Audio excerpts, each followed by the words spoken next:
Mold is one of the most complicated multi-step treatment plans required for almost any pathogen-based illness out there.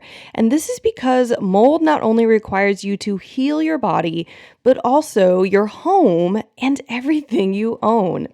And there are a lot of steps to treating mold. So today I'm taking you through my 3-step mold treatment plan that I personally use with my clients to help them heal from mold in the fastest, lowest cost way.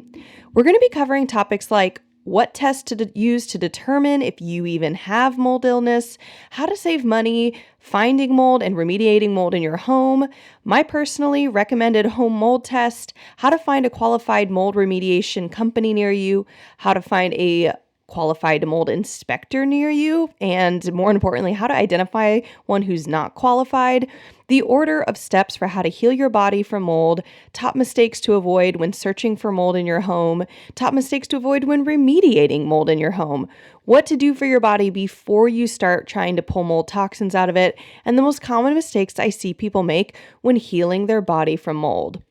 This is a mammoth episode designed to be an episode of episodes for healing mold so that you can come back to this again and again for guidance and insight.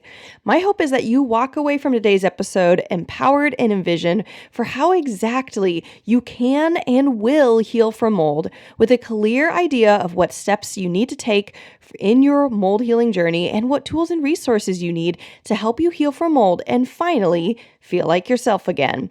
Because when it comes to mold, believing you can heal is one of the hardest, but one of the most important roadblocks to overcome. Hey friend, welcome to the Better Belly Podcast.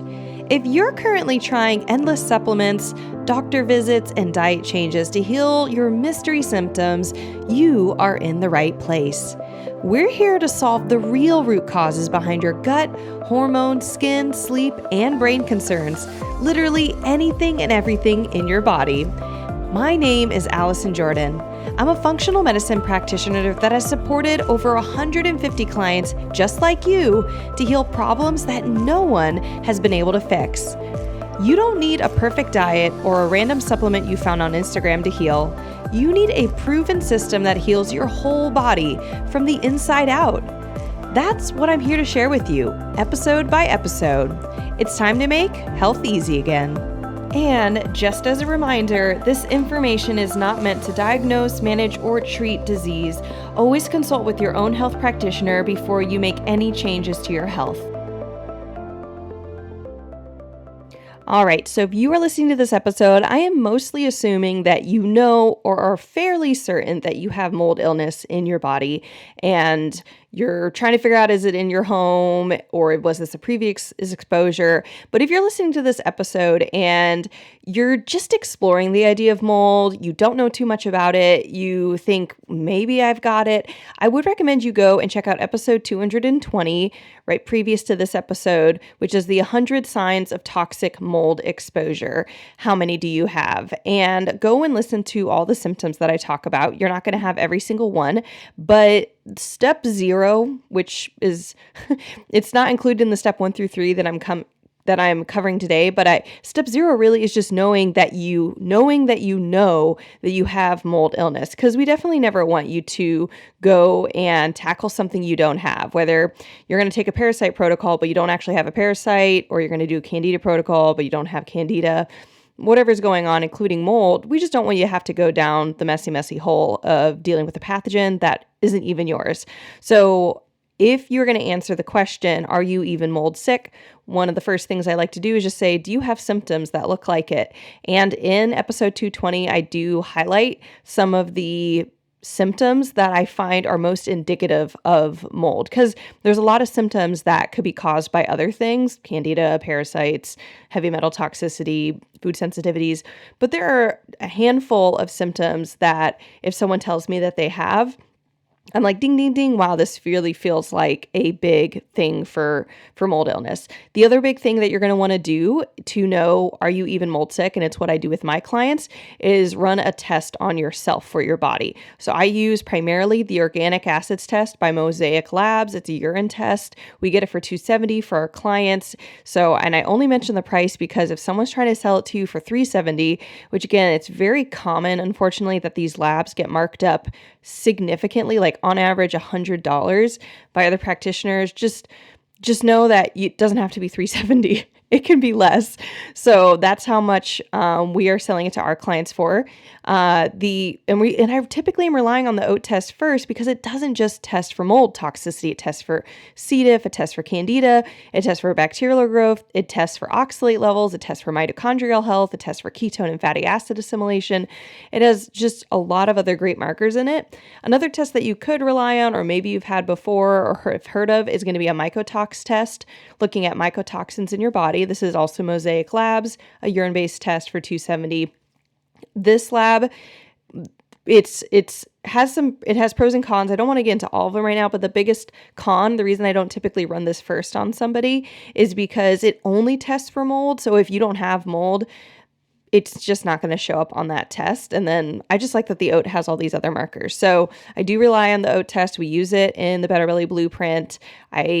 We get it to our clients for $270. We help you identify any other, like everything else that I'm about to talk through of step 1 through 3 is available in the Better Belly Blueprint. Though some of the resources I'm going to mention, you can literally just click a link and get in our show notes because I want you guys to have as many things as possible.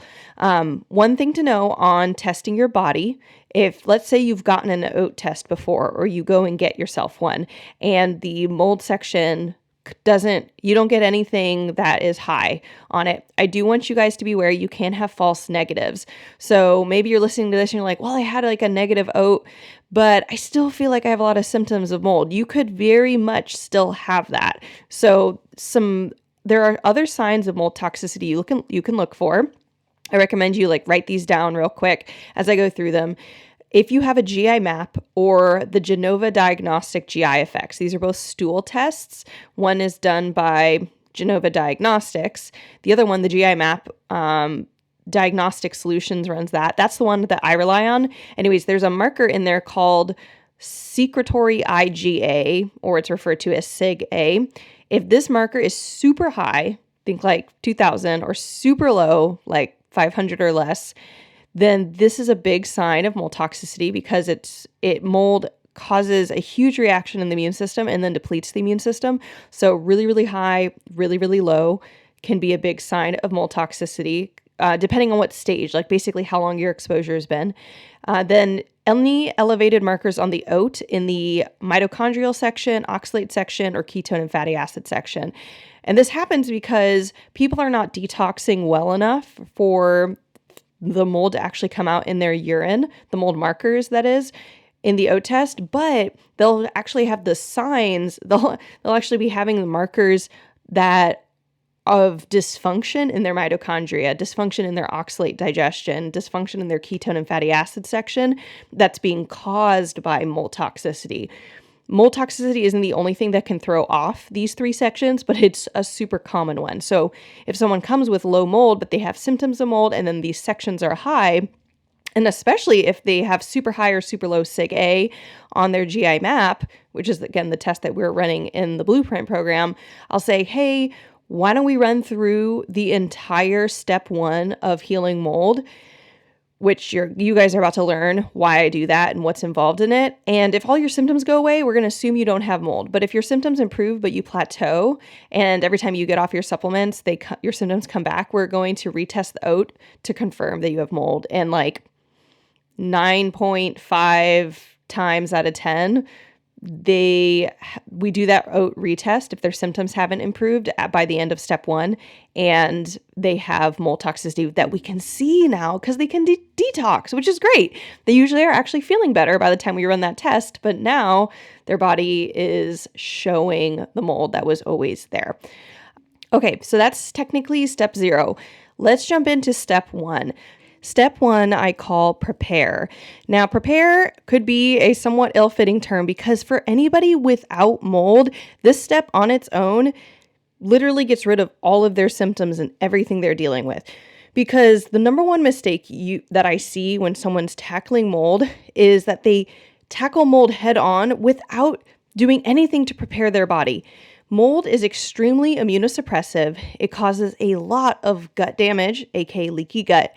And the most effective way to fight mold in your body is to first deal with what I like to call the lower level bosses first, right? So this is parasites, H. pylori, Candida, SIBO, though Candida and SIBO often they actually get generated by mold toxicity. So if you don't deal with the mold, you will re-get Candida and SIBO if there is a mold component to your Candida and SIBO, which there commonly is. But other than Lyme disease, every other pathogen that there is out there that's chronic, that just hangs out in the body, they need to be dealt with first. We're also looking at improving heavy metal status, though we're usually not going to be doing a huge heavy metal push, but we're going to be helping balance your mineral status. There's usually a lot of mineral depletion and deficiencies. So when you start to work through all of these things, then you can actually give your body the energy and the focus to then tackle the mold once you get ready for that part. So the second mistake that I see when people are dealing with mold in their body is not preparing thoroughly enough. So there'll be some preparation, like you've been taking digestive enzymes, or you've been taking a biofilm buster to break down biofilm in your body, or you've been altering your diet so that you are eating low mold foods, or maybe eating, just at least avoiding foods you're sensitive to, which is great. But I like to, and what I have my clients focus on is what I call the 5 toxin trap. These are categories of 5 different types of toxins that can keep toxins in the body or keep them accumulating in the body. So the first one is detox, or a pore detox. I primarily use the Dutch test for that analysis of how well someone's detoxing. Number 2 is digestion. I rely on markers from the GI map and the OAT. Number 3 is pathogens, which we're going to find in the GI map and the OAT. The number 4 is going to be heavy metals and mineral imbalances, which I rely on the HTMA test, which is a hair sample test for minerals and heavy metals in the body. And number 5 is food sensitivity tests. There are permanent food sensitivities and temporary ones, and if you don't know which ones yours are, you do need to do the Zoomer test. It is the best food sensitivity test out there because it's so in-depth. It doesn't just look at food sensitivities from an IgA, IgG standpoint of whole food testing. It looks at something called protein peptides, which is broken down pieces of food, and it catches so many more food sensitivities. And it's going to find out which ones are permanent food sensitivities and which ones are temporary, because there are 2 different kinds. And again, we give all of these labs in the Better Belly Blueprint. Not everyone needs every single lab.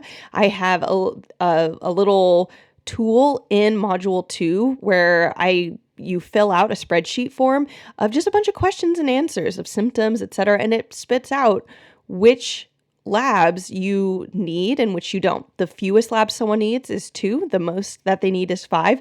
If you do have mold toxicity, you're going to be on the higher end because your symptomology is going to point towards needing more data from more labs. But the point is that even if all 5 labs are warranted, that's the minimal number of labs you need to get the data you're going to need to heal anyways. So it's not like there's an easier, cheaper way to do this. It's like building a chair. If you wanted to build a chair, you can't have 1 or 2 legs on the chair and the chair work. You have to have a minimum of 3. So everybody's a little different on what their minimum number of labs is. But again, unfortunately with mold, we're usually going to be looking at more labs because there's more markers to find in different areas. So once you have dealt with all 5 of these categories of the toxin trap, then a lot of times people are actually feeling really good, or at least improved. So the good news is that you don't have to wait to the end of step 3 to start feeling better in this 3-step mold treatment plan. Most of the time, people are already feeling better as they're helping themselves detox, as they're helping them digest, as they're getting rid of their first pathogen, then their second pathogen, then their third pathogen, if they have 3, some people have 4, as they're getting minerals back into their body, as they're finally knowing which foods to avoid and just having that clarity around that and avoiding them for long enough. All of that lowers the inflammation levels in the body, and that's going to create less brain fog. It's going to create more energy. It's going to help you poop more regularly. Whether you struggle with diarrhea or constipation, it helps you bring more in the middle. It's going to help you have less bloating, less acid reflux, better digestion, better focus, better mood, but less skin problems. So acne, eczema, rashes, psoriasis, all of this improves as those overall inflammation levels go down. So if you want to learn more about the 5 toxin trap and how to actually get rid of them, just go to betterbellytherapies.com/training and you can learn more about how to treat the 5 toxin trap. It's a short little training that I created, less than the length of your favorite TV show, and it will walk you through the 5 toxin trap. This process, I can also tell you, takes an average of 3 to 6 months, depending on how many other pathogens you have that you're dealing with. So if it's just H. pylori and Candida, then it's usually a 3-month process. If it's more things like H. pylori, Candida, and a parasite, it's going to be closer to 6-month process. All right, so that's the first step. Prepare. You know you have mold in your body, which is step 0. You start to prepare, get other lower level bosses out. It takes about 3 to 6 months. And now you're ready to think about step 2. Step 2 is avoid. Step 2, avoid. This step can be done nearly at the same time as step 1, but I've often found that there's so many things going on with step 1 initially. Again, because step 1 becomes really simple at the end when you finished it, you don't have as much to do. But initially, step 1 will have a lot of moving parts to it. And so sometimes moving into step 2 of healing from mold, which is avoiding it, aka getting out of exposure, this part can sometimes be too much to also be thinking about on top of doing parts for step 1. But some people, for whatever reasons, they want to do it at the same time. So just so you know, step 1 and step 2 can be done at the same time. It really depends on your capacity.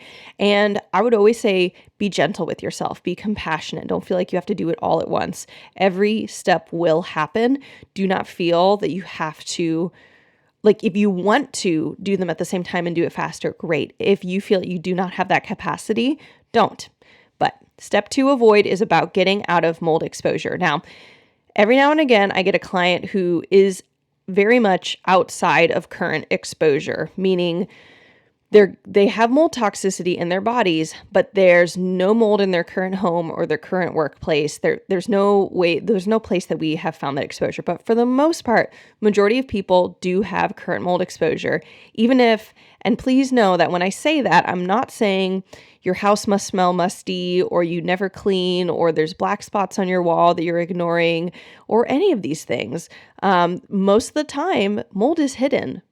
Our homes are built in such a way that we cosmetically have made it difficult for mold to be seen on the sides of the walls that we can see, but there's a bunch of house behind our walls that we can't see, and the mold can be back there, and it very much will get through every nook and cranny and crevice and our airway vents and our HVAC, and a house breathes. It just does. Like when you make brownies in your kitchen, you can smell it across the room, on a second floor, on the basement, because of how air flows in a house. We love it when we can smell the brownie everywhere in the house and it smells amazing, but the same thing is happening with mold. Even if there's mold in one room or one area of your house, because of how our houses breathe and have HVAC systems and how airflow just works, high and low pressure systems, when you open it, have you ever opened up a door and another door shut, right? That's because of airflow. All of this causes mold toxicity to spread throughout the house. So the first question in step 2, avoid, is going to be, is there actually mold in your home? And the best test that I like to use to answer this question is called the dust test. This is also potentially known as an ERMI for those of you who are familiar with that type of test. The dust test, you can go to betterbellytherapies.com/dust-test or click the link in the show notes and get it. It is it's like an ERMI test that has been bolstered by the company Yes We Inspect, who I had on the previous episode to talk about the 5 signs of hidden mold in your home. Do recommend to go and listen to that. But they created the dust test, which again, it's like this bolstered ERMI. And this test is so much better than like an air sample test or a petri dish test. Sorry, immunolytics. I used to do immunolytics a lot with clients. And I found that I got a lot of false negatives, which was super discouraging. I liked that it was low cost, but then it wasn't actually effective. So I do recommend use the dust test. When it comes back, if it has there's 2 numbers on it that you subtract from each other, and you'll actually be able to see it on there. You want to have a negative number, really. So if you have anything positive like 0 to 10 or 12, that's not good. If you are closer like 12 to 20 or 20 plus, that's very bad. If you are above 20, usually that's actually an indicator of needing to leave your house, like it being so bad that you are not indicated for it to be safe to stay in your home, because mold can be so neurotoxic. It can be so cellular toxic, nephrotoxic, meaning toxic to your kidneys. There's a lot of problems with it. So what you want to actually have is a negative number. So most people don't realize that with an ERMI test or a dust test, you actually can go negative, and that's the number that you're looking for. You also want to look at the top 5 mold species on there. There's going to be Stachybotrys, Chytomium are 2 of the big 5 that if you have any, if it doesn't say 0 or basically like not detectable, then it's a sign that you have those colonies in your home. And these tests, because of how they function, they are only picking up small spores of a bigger colony. So even if it says it has 5 spores or 10 spores in the test sample, what actually is true is that that's 5 or 10 spores from a larger colony, because these are all samples of dust. That's all I don't know if there's much more to say. Like, if you hired a mold inspector, because this is another thing, you might just say like, well, I don't want to do the test, I'm going to hire a mold inspector. If they use an air sample test, meaning usually there's like a device that they're like sucking in air from around different rooms, that's a bad test. That should not be trusted. And then a petri dish test should also not be trusted. Basically mold inspectors need to be brought in when you get to question 2. So after you say, yes, there's mold in the home, now you want to say, where is the mold in the home? If there is mold that the dust test says, yep, there's mold, where is the mold? That's what the mold inspector is for. The mold inspector is designed to come in and say, I'm going to use my eyes to look for the 5 hidden signs of hidden mold, which Brian Carr from the mold inspection company Yes We Inspect, that's what he went through on episode 222, the previous episode to this one. He goes through 5 hidden signs of mold that you can literally look for with your eyeballs. Then they will take air samples from behind walls. So that's a good air sample test, but it's very specific. Right? So if they're going to test behind a wall, they want to have a reason that they're testing. They've maybe seen something on the wall or maybe on a window that's near that wall. They've seen something with their eyes that looks suspicious, and they will take a very specific air sample from behind a wall. They might swab. So they'll take, like, there's different ways you can swab. Sometimes it's like a tape, sometimes it's like a Q-tip, but there's different types of swabbing, meaning they're going to rub a material onto something that looks like it might be mold, put it in a casing, and then test it later. Because not everything that's brown or dirty or water damaged is mold, right? So they don't want to guess, they want to test. So this is basically where things get more nuanced, and a really good mold inspector should take like 1 to 2. I mean, 1 is low. If you have a 3,000 square foot home, which is what I had when we got our mold testing, it should take a minimum of 2 hours, but maybe closer to like 4 or 5. And then if you have like, say, a 2-bedroom apartment, that might take an hour, but it should not be like, I've had mold inspectors and heard stories of people hiring mold inspectors. They come in the house, they're there for 20 minutes, and then they take an air sample with this like little vacuum machine. It's not like a air sample from behind a wall, which again, that's not a good, you don't want to use that type of test when you're asking, is there mold in the home? Because it's so specific. The dust test is best for that. Then you're going to ask, where is the mold. And if you want to find a certified practitioner near you, you can go to the ISEAI or IICRC. These are certified mold inspection directories, and they actually have a lot of like certified mold practitioners. So one of these directories, I believe, has doctors in them even for mold and stuff. I have put links in the show notes for ISEAI and the IICRC where you can find a professional on their directory and find someone near you who's certified. That's my favorite way of finding practitioners near somebody, not just like you Googling certified mold inspector, because you can just get anybody. So in the avoid step, you want to say, is there mold? If there's no mold, sometimes I do recommend people, like in the dust test for the home, I do recommend people also testing your workplace. If you have your workplace, whether that's a school or an office, that can actually be an exposure component. And if you get a positive for your workplace, that's like a whole other thing I walk you through in the Better Belly Blueprint of what I recommend you doing. But if it all comes back negative, you basically have already succeeded the step 2 avoid section. But that is not unfortunately, it's not a very common scenario for people. Most of the time there is mold. So if there is mold on the dust test, then you move on to where is the mold? You hire a mold inspector. You can also get a free mold inspection, just like consultation from the company Yes We Inspect. So it's like 15 minutes. They let you do this call as many times as you want because they know that it's very common that people with mold toxicity have a lot of brain fog and they take time to process things. And there's some big numbers involved in terms of sometimes like how much things will cost. But I implicitly trust that company and they work everywhere in the US.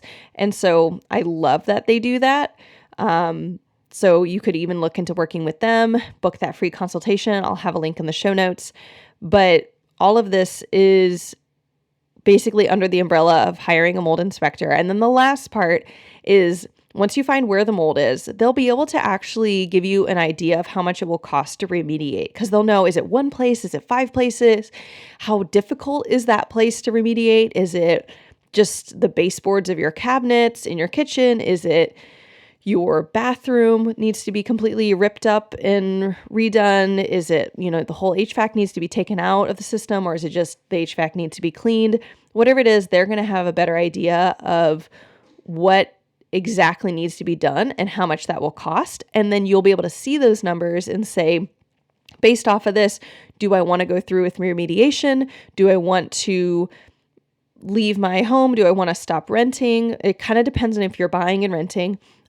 Yes We Inspect, who I already said has that free consultation. They have a whole slew of resources that I love, love, love. And one of them is called Mold-Free Buying and Renting. And so if you are looking at like, we're just going to leave this house. It isn't our dream home. We don't want to have to fix it up. We're just going to leave it and we're going to go to a new house. Then here's tips on how to find a house that's mold-free, or here's tips on how to find an apartment that's mold-free. Also, other tips is that if you have an apartment that is moldy, it's significantly easier to break your lease, because if you can prove that there is mold with like a dust test, then you can, and you don't want to let the apartment hire somebody to do the mold inspection because they will hire a crappy person. But if you have an apartment and you do a mold test, or the dust test, and it comes back positive, and then they don't do anything about it, you can break your lease. That's kind of a summary. I'm not like giving legal advice, but that's a common thing that my clients are able to do, that I'm seeing people do in other mold communities. Hey friend, do you feel like you're never properly digesting anything no matter how you change your diet? Have you spent thousands of dollars buying supplements, labs, and fancy functional or holistic practitioners to simply have no relief from your symptoms? Or do you just want to poop daily, ditch acid reflux, and balance your hormones without being dependent on medications? If so, I've got great news for you. You can stop the money hemorrhage that's happening around your health and finally get worry-free health through the Gut Healer System. The Gut Healer System is my 2.0 upgrade to the former Better Belly method that consistently reduces our clients' symptoms by 80% in 3 to 6 months so that your health can finally feel easy. Our clients have gone from being stuck at home with fibromyalgia to watching their grandchildren's soccer games every evening, or they've been able to travel for work and pleasure without wondering the entire trip if they're going to become constipated and ruin their whole time. We've also seen clients get off of 40 plus years of medications that they've been on for acid reflux, constipation, and PMS, and stay off that medication without needing to be on lifelong extreme diet restrictions or supplements. I want you to be able to enjoy the holidays and family meals without fearing how you're going to feel afterwards or feeling guilty for what you do eat. If you are ready for this, head to betterbellytherapies.com/training to watch my free micro training to learn exactly how 600 plus of my clients have healed their gut even when nothing else has worked before. In this training, you're going to learn what your doctors are missing, even if they're functional or holistic, why no amount of food restrictions are going to heal your gut, the 5 toxin trap that is keeping you sick, how to heal your gut in the most affordable way possible, and the 3 steps to actually heal your gut. I can't wait to see you living a worry-free, optimal, healthy life. Head to betterbellytherapies.com/training to get started today. Now, back to the show. And speaking of mold communities, if this part is just like, I want more people to talk to about how far gone is my house, or I've seen people post in this one Facebook group pictures of like, I'm looking at buying this home. Here's some pictures of places that were suspicious to me. Do you think this looks like mold? And it's not always official advice, but it's nice to have a community. And so the community that I really like is called Toxic Mold Answers. It's run by Matt Kelly and it's in the Facebook. And I'm just going to put a link to that in the show notes. Toxic Mold Answers. I love to hang out in there just because I like to see the conversations people have. And the most common part of the conversation is talking about the house, right? Because as you're about to see, part 1 was healing the body to prepare to heal from mold. Part 2 is healing the house, essentially, or your environment, so you're not exposed to mold. Part 3 is going to come back to the body and actually fighting the mold inside it. And it's going to be significantly simpler and easier. It's at least going to feel that way, I hope, compared to step 2, avoiding. So it is totally normal to feel a range of overwhelm or confusion in healing from mold and getting mold out of your home. And the questions of like, do I leave my home? Do I stay? How much is remediation? Can I do the remediation myself? All these like really, really nuanced questions that become the questions you're having as you learn more about how much mold is in the home, etc. This is really great to have a community around because there's just a lot of people who have a lot of experience and people who've gone through this before you who will say, this is what we did. It worked great. It didn't work great, etc. Really, really encourage you to join a community, not just like the Better Belly Blueprint where we focus more on healing the body, but like Toxic Mold Answers or any group that really talks more about the home or the environment healing of mold. Okay, so to finish out step 2 of the 3-step mold treatment plan, which is, again, avoidance, you're going to, once you've answered, is there mold in the home with the dust test? If yes, then you ask where is there mold in the home, and you hire a qualified mold inspector, and you avoid problems like them taking air samples and not... Like once you have a mold inspector, they should be doing like a 2-hour inspection again, where they're taking swabs of like mold in your house. They're taking air samples behind your wall. So they'll drill a little hole in your wall and then take an air sample from behind it. They're checking out your HVAC. They're looking under all your sinks and cabinets, behind your fridge, under your dishwasher, around your laundry machines. They are looking everywhere they possibly can get access to. then they will write up a plan of where they found mold based off of their swabs and air sample testing, again, from behind the wall, because air sample testing in a room is pretty much useless. It doesn't tell you where the mold is, and it's a very bad test in terms of saying if there is mold in the house. The next part is that they will have this thorough list that then a remediation company, a mold remediation company, can then take and say there's mold in one place in the house, it's the bathroom. There's mold in 5 places in the house, whatever it is. And they, when they go to remediate, they should do several things. And you can ask them, do you do containment? Meaning they put up big, thick pieces of plastic and then tape around the area where they're remediating, because you do not want the area they're remediating, all those mold spores and mycotoxins, to get to the rest of your house. Do you do containment? Do you do negative air pressure inside of the containment? Meaning they create a negative air pressure and then it pulls out the air through a tube that they set up and out a window of your house, so that the air is going out of your house, that of everything there, all the mold they're blasting in that area. Do they clean the HVAC? And usually the mold remediation company won't clean the HVAC, but can they recommend a company to clean their HVAC and make sure that the HVAC is cleaned, including cleaning the coils? Also, this is typically a step that the remediation company won't do, though you could ask them if you just don't want to do it. This is a step that's fairly easy for most people to do, but it's called fine particle cleaning. And what you're doing is you're taking microfiber cloths, like usually very, very cheap one. You can get like 100 pack on Amazon, and you are then spraying, like my favorite product is called EC3 mold spray. EC3 has multiple types of mold products. All of them are good. So there's like a detergent for washing your clothes, great stuff. But then there's also like a spray. You spray your wall and then you wipe in one direction that wall with the spray on it and the microfiber cloth, and then you throw the cloth away. Do not use the second side of the cloth, because then you have to touch that side. You're wearing gloves while you do this, and this will start to clean up all the mold particles that are on your walls, on your baseboards, on your fans, on your bookshelves, all these places that just have very, very small particles of mold. Then after you complete the remediation, your HVAC's clean, and you've done fine particle cleaning, you retest with a dust test or an ERMI in 3 months. So that could be you're not living in your home for 3 months. That would be like the most ideal situation, because if you retest the ERMI in 3 months and it's still too high to live in, it says that you didn't find everything and you need to go find it again. This is frustrating, but it happens, and it happens less frequently if you get a great mold inspection company, and happens less frequently if you get a great mold inspection company and a great mold remediation company.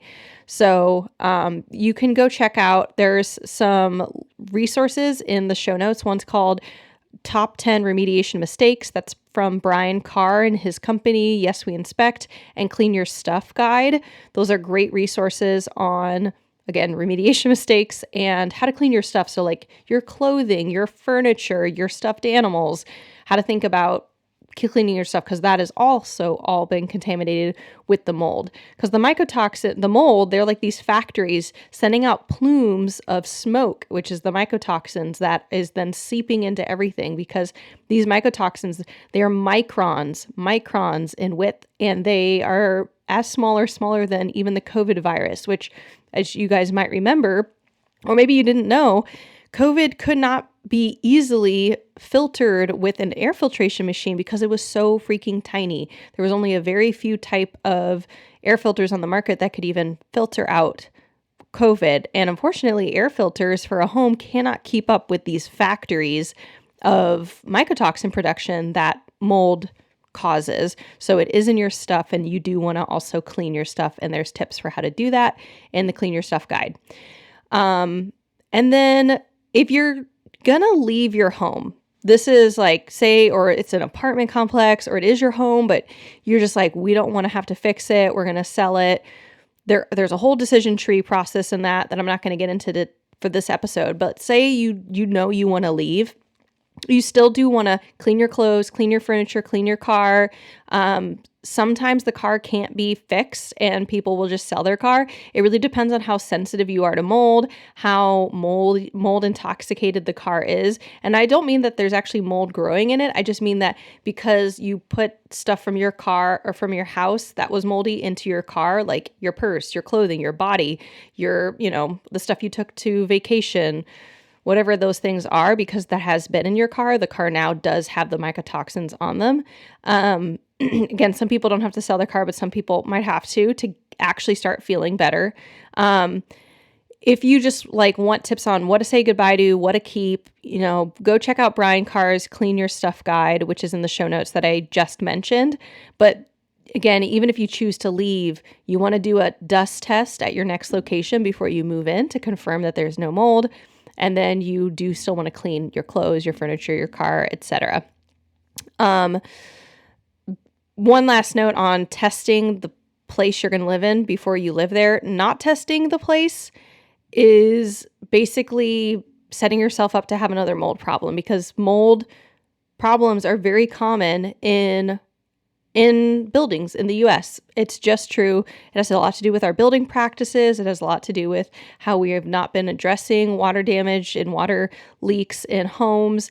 Again, whether that's single-owned homes or landlord, like big apartment complex, anything like that.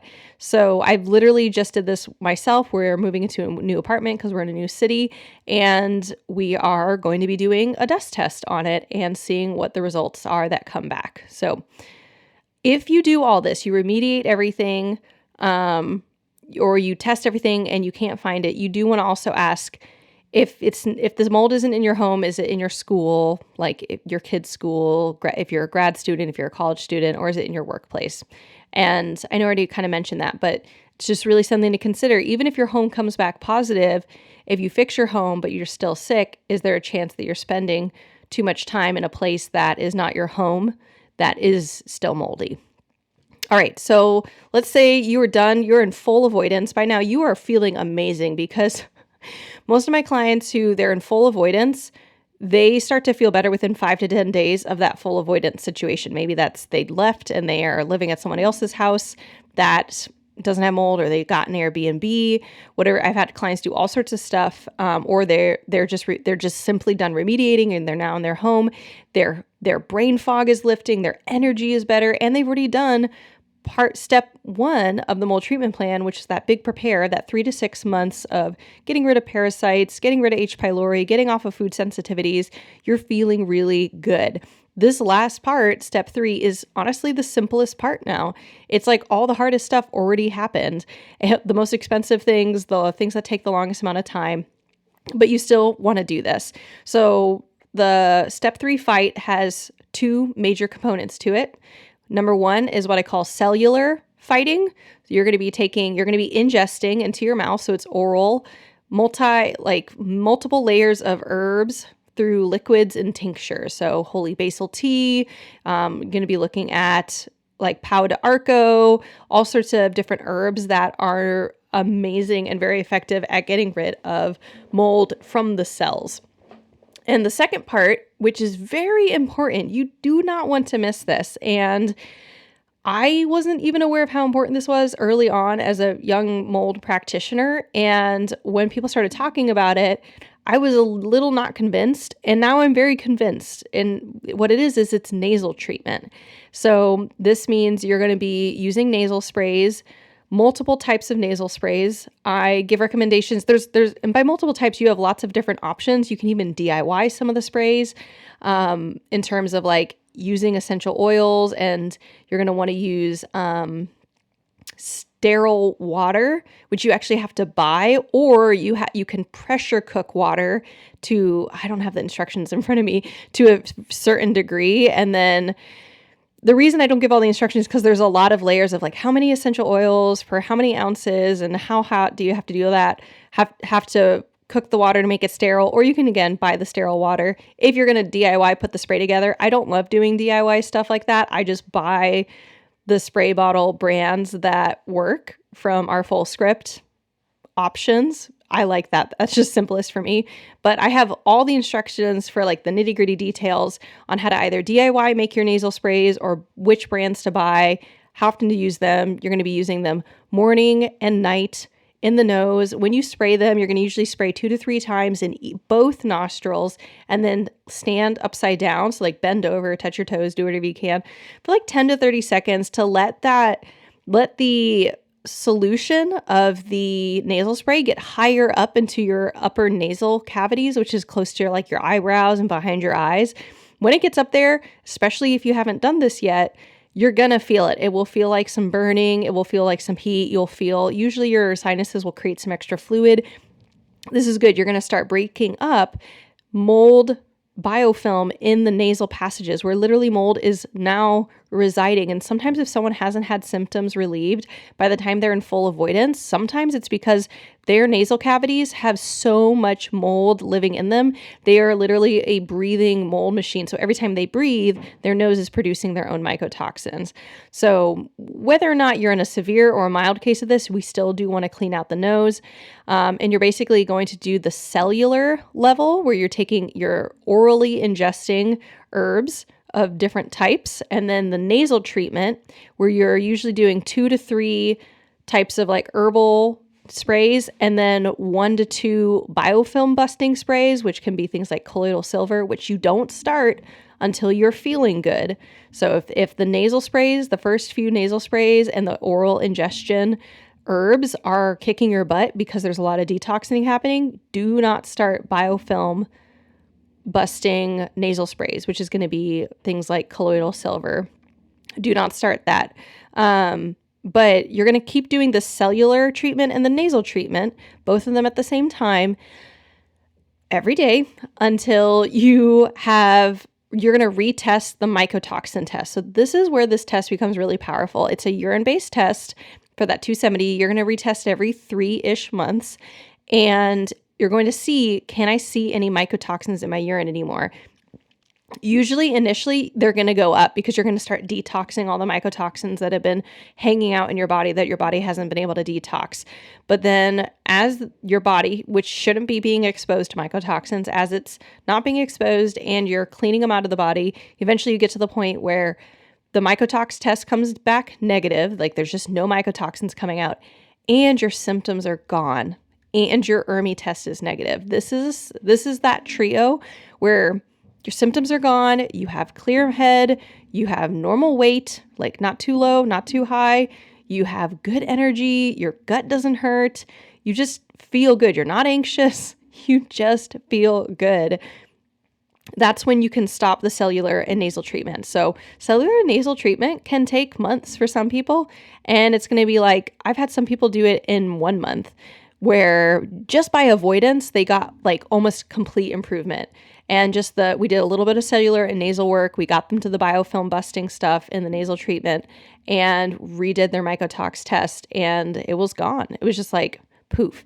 So our theory with that client was they might have not had a very long-term exposure to mold, which just means there's less of they didn't have to work as hard to clear their body out. So lastly, I wanted to have a note on binders, because if you listen to me talk, you might have noticed I didn't say anything about binders in the treatment plan. And that is because I've been working with binders for a long time, and I think that they've been phenomenally effective with parasites. They've been phenomenally effective with bacteria, with H. pylori. Like if you're getting die-off reactions, or they're really effective with heavy metals. But with mold, I have been underwhelmed with binding products, but I have found it's been more helpful to do things like focus on helping you produce bile. So doing liver support, doing bile secretion support, supporting supplements, doing visceral manipulation to mobilize the liver and gallbladder. These things are going to help produce more bile. And then you want to open up the detox pathways so that to reduce the detox and die-off reaction, which because of step 1 in the Better Belly protocol, or it is the Better Belly protocol that I'm sharing here, step 1 in the mold treatment plan, that prepare section, pretty much covers a lot of this helping bile flow, opening up detox pathways so that you have the lowest amount of detox reaction possible. And you're pooping by then. So, I mean, I will say some people freak out. And like I say this in the kindest way, like get very anxious when they are not pooping. Like say constipation is one of their symptoms, and that's one of the most common symptoms we deal with. It's just a focus point for us. Constipation, most people have figured out, is a detox pathway, or pooping is a detox pathway, and not pooping, aka constipation, can cause a lot of toxin backup. But you can get yourself to be pooping just by figuring out phase or step 1 of the mold treatment plan and getting to the end of it. If it's still not perfect, we're able to do just a little bit of support with things like magnesium citrate, something called a potassium shot, maybe once a week coffee enemas. And then once you get to avoidance, when you're in full avoidance, we just have never had anyone be constipated. Once they have completed the step 1, prepare section, and dealing with all the 5 toxin trap, and step 2 of full avoidance, there is consistent pooping. So I never worry about if a client's not pooping initially. It just means that they have too many toxins, and we get to the place where they're able to poop every day with ease. And again, so by the time you're doing this fight section, the kind of sexiest, coolest part of the mold treatment plan, the part everyone wants to get to that they think it'll make them feel better, it only works because they're already in avoidance and they've already prepared their body and gotten so much of the inflammation down.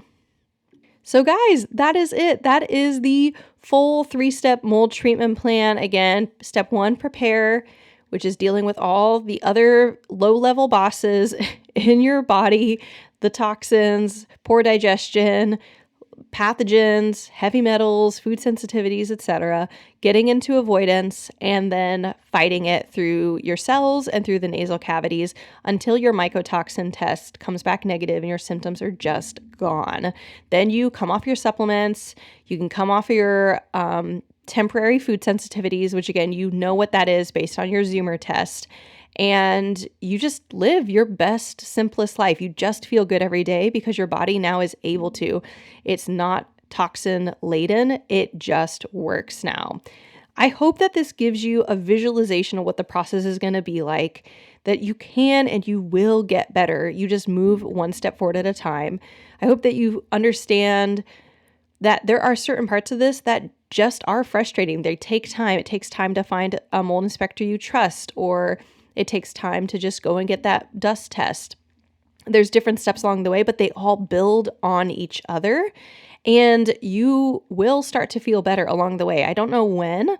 Some of our clients feel good 1 week into the prepare plan that they have. Some clients, it takes them 6 months or more for that prepare plan to start being effective. Sometimes their tipping point of their symptoms improving doesn't happen until they're starting to avoid and getting out of mold exposure. But by the time they're in the fight area, they are feeling better. And when you're done with the fight section, you are not on supplements. Like, you're not on your temporary food restrictions. Things are just easier again. You feel normal. You feel like you can think. You feel like you can eat food and not gain 5 pounds every time you even look at food, right? The one thing I will say that sometimes you finish this process, and if there's anything lingering, then usually it's Lyme. And Lyme will go into remission on its own sometimes just by getting all this inflammation down in the body, but sometimes it doesn't. And so that's like a little tack on. I like to share that because I like people to, I don't want you to feel discouraged, like, now I have one more thing. I just like there to be some awareness. So in our program, if you finish all of this, and there's just lingering stuff, things just seem off, we'll do a little Lyme test.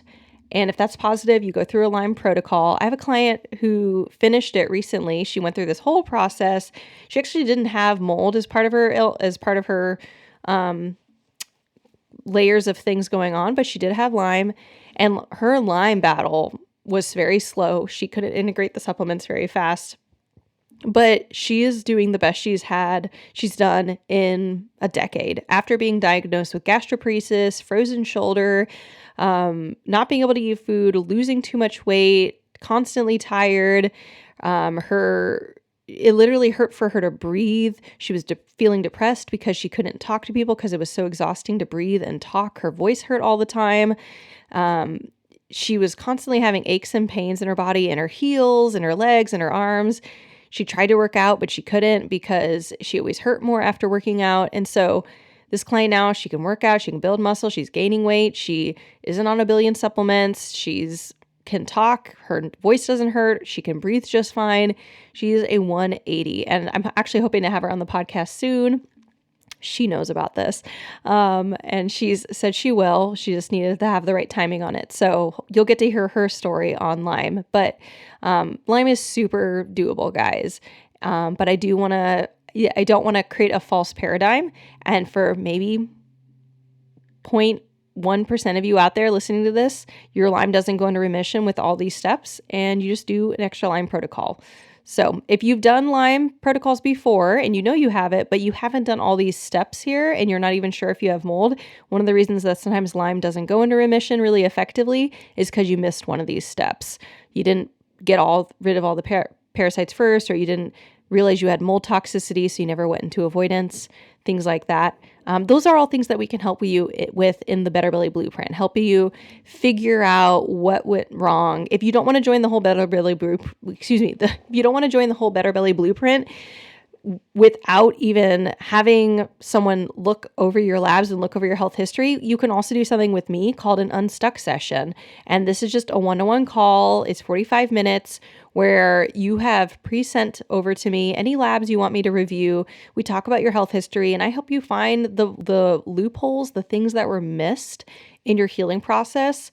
And you can walk away with, is the Better Belly Blueprint right for you? If not, you will still walk away with, what are the next steps that you should be taking? And people love this appointment because they finally get clarity on what just was missed, because it feels like, well, I've done all the lab testing, I've done all the protocols and the supplements, and I will line by line go through every supplement you've ever taken, every protocol, every lab marker in that lab, and we'll figure out what went wrong, what's gone wrong, what's been missed, and just walk away feeling light. So I'm going to put that link in the show notes to book an Unstuck session. If that just feels like that's more what you're looking for, more of specialized one-to-one focus on something before just diving in, we can totally do that for you. And I would love to do that.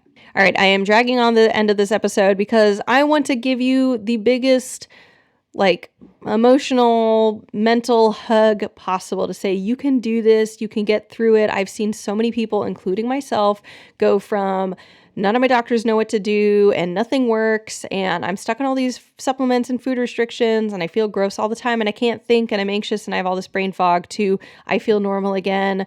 I'm so glad I have my life back, and I can see now why I didn't get better the first 10 times and why this worked, and you feel empowered. So sending you the biggest hug. You can get better. I would love to support you any way we can in the Better Belly Blueprint or an Unstuck session, or honestly just all the links in the show notes. And the rest of the Better Belly podcast, if you're new and you haven't subscribed, please do. And go check out all our other episodes in you can scroll through them, or go get our Better Belly podcast vault, where we have all of our episodes organized by topic. And so you can just go check out all the acid reflux episodes, or all the bloating episodes, or all the PMS episodes, and get more information that way. There's a link in the show notes to go get that vault. All right, guys, I hope you guys have a great rest of your day. Hey friend, I hope you loved this episode. If you've been a fan for a while or newly loving this podcast, can you do me a favor? Drop into Apple Podcasts and leave me a review. When you leave a review, you do so much. You help me know you're listening. You can tell me what you're loving so I know what to make more of. And you help others by boosting this podcast so other people like you can find the podcast too. I mean, it's a win-win-win, right? So if you want a way to pay it forward, just go to Apple Podcasts or click the link in my show notes and leave a rating and review. And if you want some more free stuff, just head over to my free Facebook group, betterbellytherapies.com/Facebook, and you can get access to all of my free support for you, including some Facebook group exclusive stuff like my podcast episode vault, where you can search the Better Belly podcast by topic and find exactly what you need to expedite your healing. I cannot wait to see you in there. Catch you guys next week.